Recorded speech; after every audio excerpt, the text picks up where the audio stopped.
อันนี้ก็คือพี่ๆเพิ่นสิได้แห่หนังสือผูกใบลานกำลังเริ่มเนาะที่นี่ก็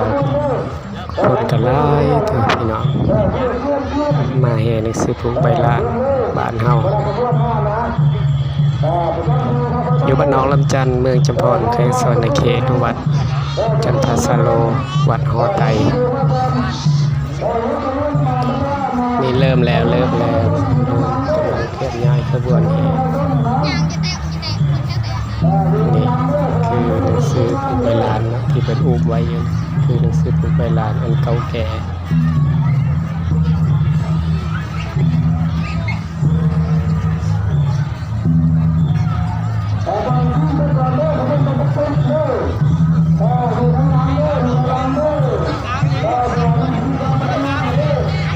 อันนี้เพิ่นเอิ้นว่ายังว่าพูดบอกตัวลานี่แหละเนาะบ่เข้าใจปานใดที่เพิ่นใส่แกหนังสือผูกใบลานเดี๋ยวครูเพิ่นไปไหนเนาะ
ก็ฝากติดตามไว้เด้อพี่น้องทางช่องเพจสมพรเสียงสวรรค์